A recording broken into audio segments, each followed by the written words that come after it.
presidente Lula sancionou do hospital a lei que cria o Sistema Brasileiro de Comércio de Emissões de Gases de Efeito Estufa, mais conhecido como Mercado de Créditos de Carbono. Essa era uma lei esperada há muito tempo. No CNN Terra de hoje, vamos conversar com o professor Pedro Cortes, analista de clima e meio ambiente da CNN, para entender como funciona esse mercado e os benefícios que ele pode gerar. Professor, boa noite. Muito se falava na necessidade de a gente ter alguma lei, alguma forma de dar valor à floresta em pé.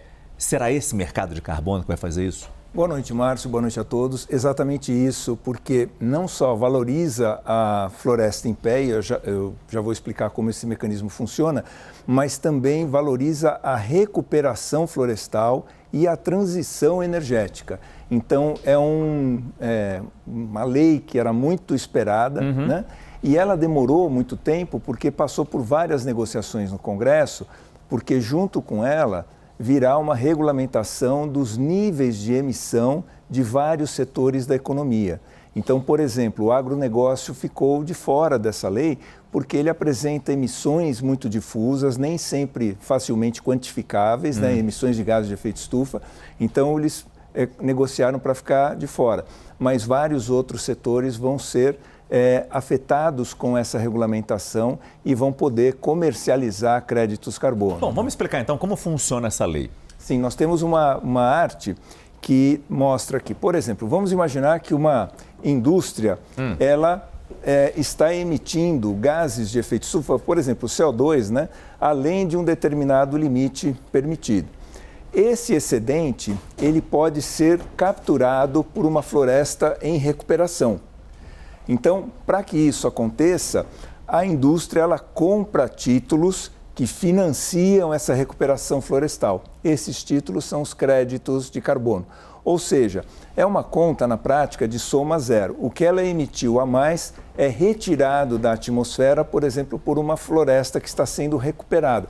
A floresta faz isso por meio da fotossíntese, né? Ela captura o CO2, fica com o carbono para os seus processos celulares e libera o oxigênio de volta à atmosfera. Basicamente, é esse mecanismo que é aplicado, né?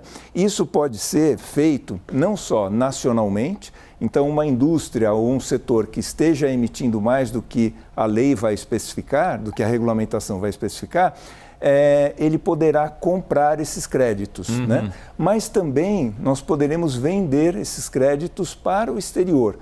Por exemplo, um país, uma indústria, né, em outro local que não esteja dentro dos limites especificados pela legislação local, poderá adquirir esses créditos e com isso a gente pode, né, eu falo que é uma conta de soma zero em relação às emissões de gases de efeito estufa, mas tem todos os benefícios advindos da recuperação de biomas, por exemplo.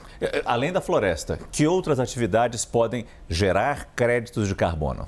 Transição energética, por exemplo, quando uma indústria que deixa de consumir derivados de petróleo, né? Se a indústria criou um parque eólico, por exemplo. Sim, para abastecer a sua planta, ao invés de ela queimar combustível fóssil, como óleo, diesel, por exemplo, ela passa a usar energia elétrica a partir de um parque eólico ou plantas solares, ela está gerando créditos de carbono por emissões evitadas. É muito interessante porque já há um mercado, que é o mercado não regulado, né, um mercado chamado voluntário, e o governo do Pará, esse ano, conseguiu comercializar, vai receber uma quantia expressiva, se não me falha a memória, são 180 milhões de dólares, com desmatamento evitado. Então, foi feito um levantamento de anos anteriores, qual era a progressão do desmatamento.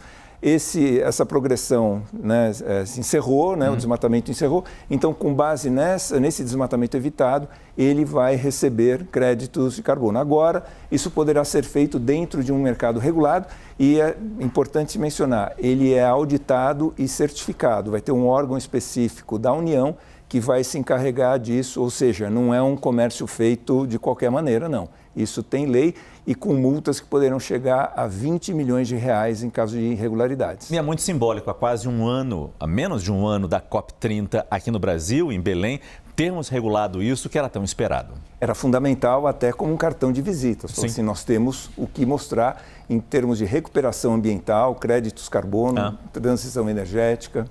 Professor Pedro Cortes, analista de clima e meio ambiente da CNN Brasil, sempre nos ajudando a entender essas novidades e o factual de hoje no quadro CNN Terra. Obrigado, professor. Boa noite. Boa noite.